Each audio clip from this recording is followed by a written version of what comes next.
اعوذ باللہ من الشیطان الرجیم بسم اللہ الرحمن الرحیم۔ السلام علیکم۔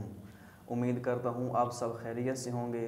میں ہوں آپ کا ہوسٹ علی مجتبیٰ اور آپ دیکھ رہے ہیں پیام رمضان، جس میں ہوتی ہے عقائد، اخلاقیات اور شرعی مسائل پر گفتگو، اور ہم ہر روز آپ سے ملاقات کرواتے ہیں ایک شخصیت سے۔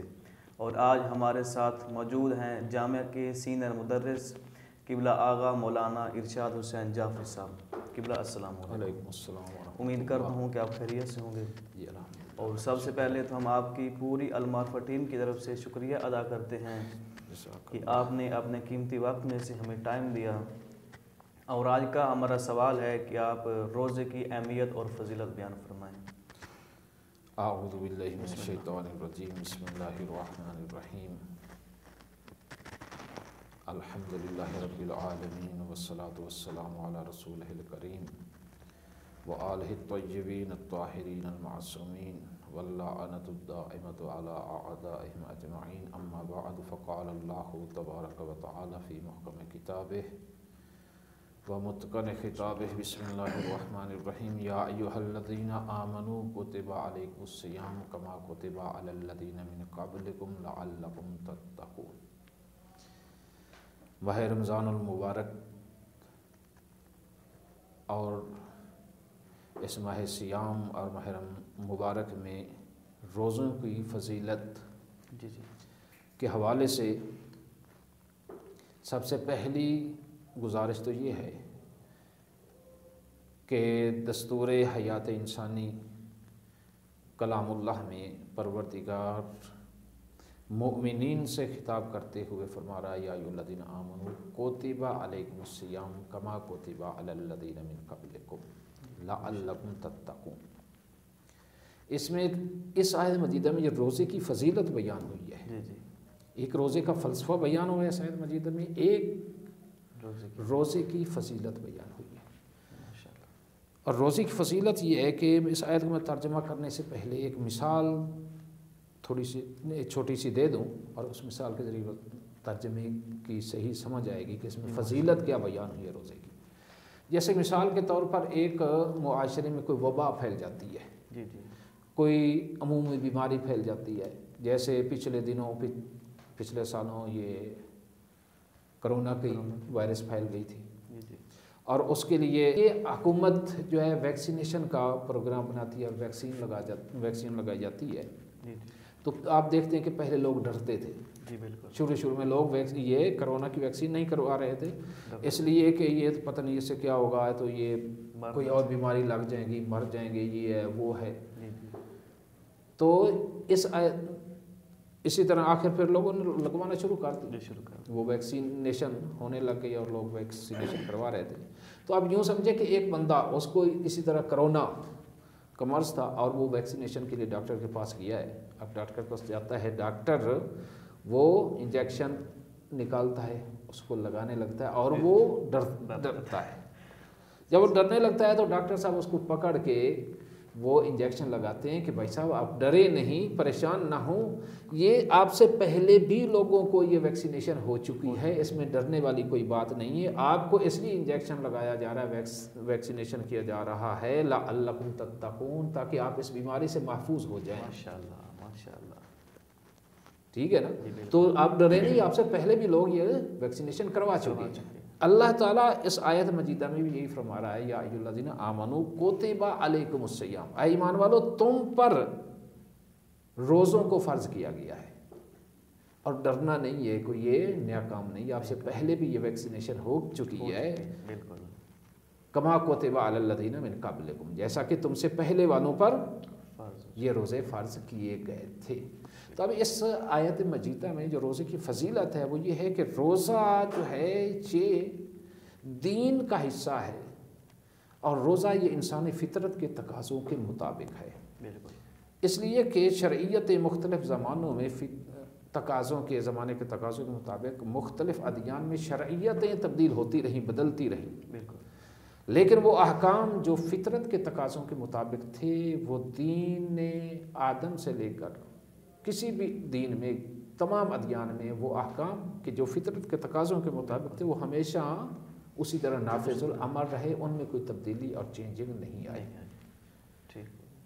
اسی لیے علماء جو ہیں وہ دین اور شریعت میں ایک فرق بھی بیان کرتے ہیں کہ دین اور شریعت میں فرق یہ ہے کہ دین ان احکام کو کہا جاتا ہے کہ جو آدم سے لے کر خاتم تک تمام انبیاء علیہ السلام کے دور اور زمانے میں جو احکام نافذ الامر رہے ہیں اور قیامت تک رہیں گے، جن میں کوئی چینجنگ اور تبدیلی نہیں آئی، ان کو دین کہا جاتا ہے، ان احکام کو۔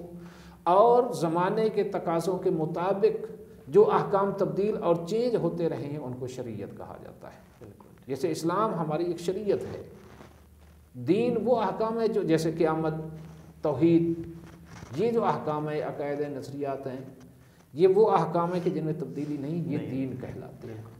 یعنی توحید کا حکم حضرت آدم علیہ السلام کی شریعت میں بھی تھا، نوح کی شریعت میں بھی، قیامت پر ایمان حضرت آدم، نوح، ابراہیم، تمام انبیاء کے زمانے میں اور تمام انبیاء کی شریعتوں میں واجب تھا۔ تو یہ احکام کہلاتے ہیں دین۔ روزہ بھی دین کا حصہ ہے کیونکہ یہ انسانی فطرت کے تقاضوں کے عین مطابق ہے۔ اسی لیے روزہ جو ہے کما کتب علی الذین من قبلکم، یعنی صرف شریعت اسلام میں روزہ واجب نہیں ہے بلکہ پہلی امتوں اور پہلی شریعتوں میں بھی روزہ واجب رہا ہے کیونکہ یہ انسانی فطرت کی تقاضوں کے مطابق ہے۔ روزہ یہ اساس دین ہے، دین کی بنیاد ہے اور دینی احکام میں سے ہے، یعنی ابتدا سے یہ حکم پہلی امتوں پہلی شریعتوں میں بھی نافذ العمل چلا آ رہا ہے۔ اس لیے امام محمد باقر علیہ السلام ارشاد فرماتے ہیں بنی الاسلام علی خمسۃ اشیاء، کہ اسلام کی بنیاد 5 چیزوں کے اوپر ہے۔ بالکل، اسلام کی بنیاد 5 چیزوں پر ہے، الصلاۃ والزکوٰۃ والصوم والحج وعلی الولایۃ، کہ نماز، روزہ، حج، زکوٰۃ اور ولایت محمد وآل محمد علیہ السلام پر اسلام کی بنیاد ہے۔ یعنی اسلام قائم ہی اسی پر ہے، اسلام کی بنیاد ان 5 چیزوں پر ہے۔ تو آپ کو پتہ ہے بنیاد کسے کہتے ہیں؟ بنیاد اسے کہتے ہیں کہ جس پر کوئی عمارت کھڑی ہو، جس پر کوئی عمارت قائم ہو۔ تو جیسے ولایت محمد و آل محمد بنیاد دین، بنیاد اسلام ہے، اسی طرح روزہ بھی بنیاد اسلام ہے۔ امام محمد باقر علیہ السلام فرما رہے ہیں، لہٰذا جس طرح پیغمبر اسلام نے فرمایا کہ جس کے پاس ولایت نہیں ہے، میری اہل بیت کی ولایت کا جو منکر ہے اس کو کوئی عمل قبول نہیں ہوگا، اسی طرح روزے کی بھی وہی اہمیت امام باقر علیہ السلام فرما رہے ہیں کہ روزہ بھی اساس دین ہے۔ اگر کوئی روزے کا منکر ہے تو اس کا بھی کوئی اسلام نہیں ہے، وہ اسلام سے بھی خارج ہے۔ اور پیغمبر اسلام صلی اللہ علیہ وآلہ وسلم نے فرمایا کہ الصوم جنۃ، الصوم جنۃ من النار، کہ یہ روزہ جو ہے یہ جہنم سے بچنے کے لیے ڈھال ہے۔ اور ایک اور حدیث میں، حدیث قدسی کے جملے پیغمبر اسلام صلی اللہ علیہ وآلہ وسلم فرماتے ہیں کہ پروردگار نے فرمایا کہ الصوم لی، روزہ میرے لیے ہے، وَأَنَا أُجْزِي بِهِ، اور میں اس کی جزا دوں گا۔ دیکھیں ویسے تو ہر عبادت اللہ کی عبادت ہے، نماز بھی اللہ کی عبادت ہے، حج بھی اللہ کی عبادت ہے، زکوٰۃ بھی اللہ کی، جتنی بھی عبادت ہیں تمام عبادت اللہ ہی کے لیے ہیں، اللہ ہی کی ہیں۔ لیکن اللہ تعالیٰ نے یہ روزے کو خاص طور پر روزے کے لیے فرمایا کہ الصوم لی، روزہ میرے لیے ہے۔ روزے کی خصوصی فضیلت ہے کہ روزہ میرے لیے ہے، وَأُجْزِي بِهِ، اور میں اس کی جزا دوں گا۔ اب دیکھیں جزا کی عظمت کا اندازہ دینے والے کی عظمت سے ہوگا، کہ جو دے رہا ہے وہ کتنا عظیم ہے، دینے والا اتنا عظیم ہے کہ اللہ دینے والا ہے جس سے عظیم کوئی شے نہیں ہے۔ تو وہ عظیم کہہ رہا ہے کہ میں روزے کا اجر اور جزا دوں گا، تو اب اس سے اندازہ ہوتا ہے کہ روزے کی جزا کتنی عظیم ہے اور روزے کا ثواب کتنا عظیم ہے، روزہ کتنا اہمیت اور فضیلت کا حامل، روزے کتنی اہمیت اور فضیلت کا حامل ہے روزہ اسلام میں، پیغمبر اسلام اور پروردگار کی نظر میں۔ تو روزے کی اسلام میں اتنی اہمیت ہے کہ اسے بنیاد اسلام قرار دیا گیا، اور پروردگار نے فرمایا کہ اس کی جزا میں خود دوں گا۔ تو اب جتنی عظمت پروردگار کا ہمیں اندازہ ہوتا چلا جائے گا، روزے کے ثواب اور عظمت کا بھی اسی حساب سے ہمیں اندازہ ہوتا جائے گا۔ اور پیغمبر اسلام صلی اللہ علیہ وسلم نے خطبہ شعبانیہ میں فرمایا، مشہور ترین خطبہ جو ہے کہ فاسألوا ربکم بنیات صادقۃ وقلوب طاہرۃ ان یوفقکم لصیامہ وتلاوۃ کتابہ فإن الشقی من حرم غفران اللہ فی ھذا الشہر العظیم۔ پیغمبر اسلام نے فرمایا کہ اس ماہ مبارک میں اللہ تعالیٰ سے اپنے سچی نیتوں اور طاہر قلوب کے ساتھ اللہ تعالیٰ سے یہ دعا اور توفیق مانگو کہ وہ تمہیں اس مہینے کے روزے رکھنے اور اس مہینے میں تلاوت قرآن کرنے کی توفیق عطا فرمائے۔ کیونکہ بدبخت ترین ہے وہ شخص فإن الشقیہ من حرم غفران اللہ فی، کہ جو اس فی ھذا الشہر العظیم، اس عظیم مہینے میں بھی جو اللہ کی مغفرت و بخشش سے محروم رہ گیا، بدترین ہے وہ شخص اور شقی ترین ہے وہ شخص۔ تو یہ وہ مہینہ ہے جو رحمتوں اور مغفرتوں اور برکتوں کا مہینہ ہے۔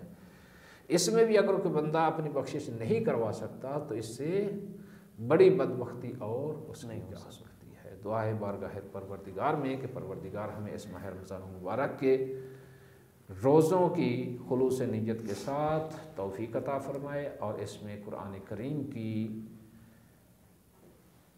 سمجھ کر اور تدبر کے ساتھ تلاوت کرنے کی توفیق عطا فرمائے اور اس کا ہمیں اجر جزیل عطا فرمائے۔ میرے سامعین محترم، جیسا کہ آپ جانتے ہیں کہ ہم آخر میں ایک شرعی مسئلہ بیان کرتے ہیں۔ قبلہ آج ہمارا شرعی مسئلہ ہے کہ مبطلات روزہ کتنے ہیں اور کن چیزوں کی وجہ سے روزہ ٹوٹ جاتا ہے۔ مبطلات روزہ بعض فقہاء کے نزدیک 10 ہیں اور مشہور فقہاء کے نزدیک 9 ہیں، یعنی 9 کام کرنے سے روزہ باطل ہو جاتا ہے۔ کھانا پینا سب سے پہلی بات، یہ کھانے پینے سے روزہ باطل ہو جاتا ہے۔ اللہ، انبیاء اور معصومین علیہ السلام کی طرف کوئی جھوٹی نسبت دینا کہ مثلا رسول نے یہ فرمایا جبکہ رسول نے وہ نہ فرمایا، اس سے روزہ باطل ہو جاتا ہے۔ حلق تک غبار یا کوئی اور اس طرح کی چیز حلق تک پہنچانا، مثلا آپ چکی پر کام کرتے ہیں، آٹا پیسنے والا کام کرتے ہیں، وہاں وہ آٹے کا غبار جو ہے وہ حلق تک پہنچتا ہے تو اس سے روزہ باطل ہو جائے گا۔ ہاں جی، احتیاط کریں کہ وہ اس کا غبار حلق تک نہ پہنچے، یا مٹی کا غبار جو ہے وہ حلق تک پہنچتا ہے روزہ باطل ہو جاتا ہے، اس سے بھی بچنا ضروری ہے۔ اسی طرح جان بوجھ کر قے کرنا، جان بوجھ کر قے کرنے سے خود ایک تو ہے قے آ جانا، جان بوجھ کر قے کریں تو اس سے روزہ باطل ہو جاتا ہے۔ جنسی بے اختیاری طور پر آ جاتے ہیں، ہاں غیر اختیاری صورت میں آپ کو آ جاتی ہے قے تو اس سے روزہ باطل نہیں ہوتا۔ خود قے کریں جان بوجھ کر تو اس سے روزہ باطل ہوتا ہے، مثلا انگلی مار کر آپ قے کرتے ہیں، مطلب جان بوجھ کر اگر کوئی کرتا ہے تو اس سے روزہ باطل ہوگا۔ اسی طرح جماع کرنا، جنسی تعلقات قائم کرنا، استمناء کرنا، حیض یا نفاس کی صورت میں بھی روزہ باطل ہو جاتا ہے، بشرطے کہ مثلا رات کو خاتون کا حیض یا نفاس جو ہے ختم ہو گیا، اس نے غسل حیض یا نفاس نہیں کیا تو پھر اس کا روزہ باطل ہو جائے گا۔ غسل نہ کر، اسی طرح غسل جنابت نہ کرنا اذان صبح تک، کسی بندہ کا غسل جنابت رات کو واجب ہوا اور اذان صبح تک وہ غسل جنابت نہیں کرتا تو اس کا روزہ بھی باطل ہو جاتا ہے۔ اور اگر بالفرض غسل کرنے کا ٹائم نہیں ہے اتنا تو اس کے لیے کیا ہے کہ وہ پہلے سحری کر لے پھر بعد میں غسل کر لے؟ اگر اس کی مثال کے طور پر آنکھ ہی ٹائم پر نہیں کھلی، اگر اتنا ٹائم ہے کہ غسل کر سکتا ہے پھر تو غسل کرنا واجب ہے۔ اگر اس کی آنکھ کھلی نہیں ہے اور اس کی آنکھ اب کھلی ہے کہ جب سحری کا ٹائم گزر چکا ہے یا اتنا ٹائم رہ گیا ہے کہ اس میں وہ غسل نہیں کر سکتا تو پھر فوراً غسل کرے، اب چاہے ٹائم گزر بھی جائے پھر اس کا روزہ صحیح ہو جائے گا۔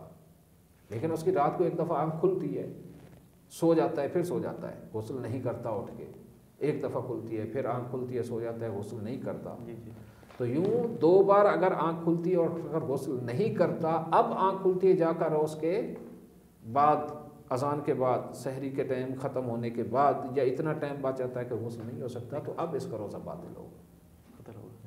اگر بالفرض رات کو آنکھ بھی نہیں کھلے، رات کو آنکھ کھلی نہیں ہے اور آنکھ اس وقت کھلی ہے کہ صرف سحری ہی کر سکتا ہے، غسل کرنے کا ٹائم نہیں ہے۔ ہاں سحری ہی کر سکتا ہے، یعنی کھا پی سکتا ہے۔ اس کی پھر دو صورتیں ہو جائیں گی یہاں پر۔ اگر سحری کے بغیر اس کے لیے روزہ رکھنا ممکن ہے تو پھر سحری نہیں کرے گا، غسل کرے گا۔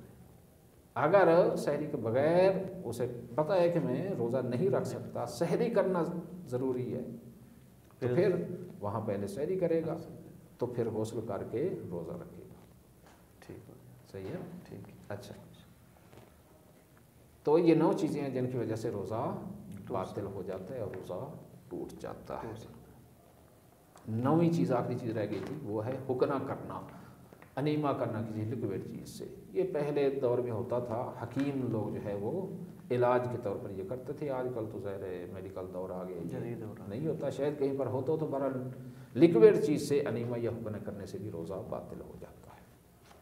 تو میرے سامعین محترم، جیسا کہ آپ جانتے ہیں کہ آج ہمارے ساتھ موجود تھے قبلہ مولانا ارشاد حسین جعفری صاحب، جو کہ روزے کی فضیلت اور اہمیت قرآن و حدیث کی روشنی میں بیان فرما رہے تھے، اور آخر میں مبطلات روزہ کے کن چیزوں کی وجہ سے روزہ ٹوٹ جاتا ہے تو وہ بیان فرما رہے تھے۔ اور ہر میں دعا گو ہوں کہ مولا ہم کو سیرت معصومین علیہ السلام کے مطابق زندگی گزارنے کی توفیق عطا فرمائے، اور صحیح معنوں میں رمضان مبارک کا مہینہ گزارنے اور اس میں عبادت کرنے کی توفیق عطا فرمائے۔